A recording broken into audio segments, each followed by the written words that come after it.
हर हर महादेव आदेश जय মা মহাকালী। আগামী 23শে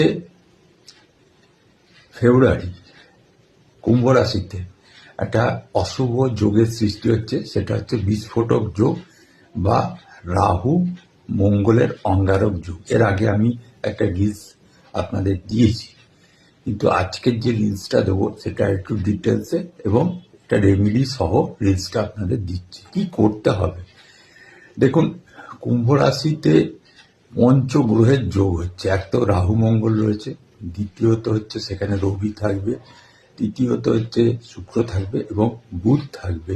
এবং এই গ্রহগুলো দগ্ধ অবস্থায় থাকবে যেহেতু রবির সাথে রয়ে গেছে। এবং রাহু হচ্ছে পেট্রল আর মঙ্গল হচ্ছে অগ্নি, সুতরাং এবং রবিও অগ্নি, সুতরাং সেই জায়গাটায় দাঁড়িয়ে প্রত্যেকটার জাতক জাতিকার ক্ষেত্রে এই কুম্ভ রাশিটা কোনো না কোনো একটা স্থান, কোনো না কোনো একটা গ্রহ, মানে কোনো একটা ভাবের স্থান আছে এবং কোনো কোনো গ্রহ ভাব স্থান অনুযায়ী সেখানে গিয়ে রয়ে যাচ্ছে। সুতরাং সেই জায়গাটায় দাঁড়িয়ে যে কতগুলো রাশি আমি বলছি সেইগুলো একটু সাবধানতা অবলম্বন করবেন। বাদ বাকি সমস্ত রাশি এবং লগ্নের ক্ষেত্রে কিন্তু এই যোগটা, যেহেতু সূর্যগ্রহণের পরে এই যোগটা সৃষ্টি হচ্ছে, সেই সূর্যগ্রহণের পরে এই যোগটা কিন্তু অশুভ ফলই ম্যাক্সিমামটাই প্রদান করবে। বৃষ রাশির ক্ষেত্রে তাদের ক্যারিয়ারের দিক থেকে নানা রকম অসুবিধা হবে, নানা রকম সমস্যা আসবে।